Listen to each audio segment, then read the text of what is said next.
বৈঠকের আমি সভাপতিত্ব হয় নাই, উপস্থিত আমার সফর সঙ্গী, সামনে উপস্থিত সম্মানিত ভোটার বিন্দু, আসসালামু আলাইকুম। আমি কৃতজ্ঞতা জানাই ফারুককে এবং ফারুকের সঙ্গে যারা আছেন আজকের এই উঠান বৈঠক সাফল্যমণ্ডিত করার জন্য আমি ফারুকের কাছে কৃতজ্ঞ। যাই হোক, কথা বাড়াবো না, আমার আরেকটা মিটিং এ অনেক লোকজন বসে আছে, এখানে একটু আসতে দেরি হওয়ার কারণেই যাই হোক সমস্যা হয়েছে। কথা বাড়াবো না। আমাদের যেমন আজকে ডিসি অফিসে মিটিং ছিল, সেখানে অনেক কথা হয়েছে, অনেক বড় বড় প্রশাসনের লোক ছিল। আমি এখানে তুলে ধরেছি যে রাত 1টা-1:30টার সময় কিছু মোটরসাইকেল পার্টি টিয়াবা খাইয়ে ওই এলাকায় যে অশান্তি করে। এরপরে যদি এরকম কোনো পার্টি পান, ফারুক কিংবা আমার কিংবা রাজুর কাছে টেলিফোন করবেন, 5 মিনিট সময় লাগবে এর অ্যাকশন নিতে। কেউ ভয় পাবেন না। ভোট আপনার, ভোট আপনি দেবেন, যাকে খুশি তাকে দেবেন। চাচার মাথা খারাপ, চাচা তো আমার বড় ভাই হয়, বয়স হয়ে গেছে, মাথাটা খারাপ হয়ে গেছে, কার কি বলতেছে হুঁশ নাই। আরে বেটা, আমি আমার যত ইয়াং সংগঠন আছে, রাজনীতিকে অশান্তি করার জন্য? অবশ্যই না। রাজনীতি হচ্ছে শান্তির জন্য, সমাজের শান্তির জন্য মানুষ রাজনীতি করে, সমাজের ভালো সেবা করার জন্য মানুষ রাজনীতি করে। আমরা তো তাদের মতো রাজনীতি করি না। কথা বেশি বাড়াবো না। যাই হোক, আপনারা কেউ ভয়ভীতি পাবেন না। আর 2 দিন আছে, অনেকে দেখবে যে উল্টো জ্ঞানজাম করার জন্য চেষ্টা করবে। এখান থেকে আমরা একটু বিরত থাকবো, একটু টেকনিকে চলবো, কারণ যার ভোট নাই তার কিন্তু মাথা খারাপ হয়ে যাবে। আর একটি কথা বলি, 500-1000 টাকায় কেউ ভোট বিক্রি করবেন না।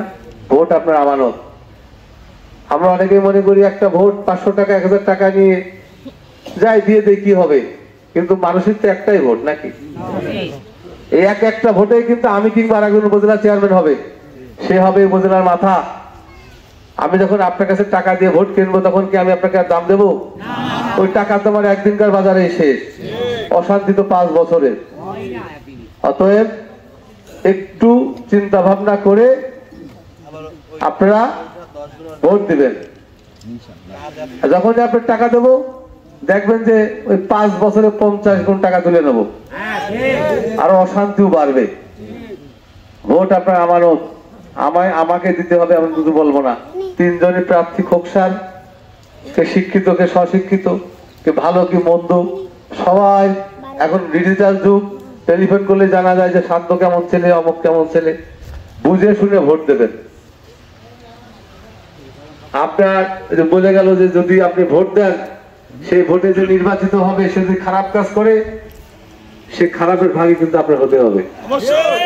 অতএব দেখে শুনে ভোট দেবেন। ভোটের মাঠে সবাই যাবেন। যদি মনে করেন যে মাঠে যাওয়ার কোনো প্রতিবন্ধকতা, আপনারা সবাই একজোট হবেন, ফারুককে টেলিফোন করবেন, আমাকে জানাবেন, যত রকম ব্যবস্থা আছে আমি নেব। কারণ এই দেশে এত বড় কেউ হয়ে পড়ে নাই যে মানুষের ভোট অধিকার কেড়ে নেবে।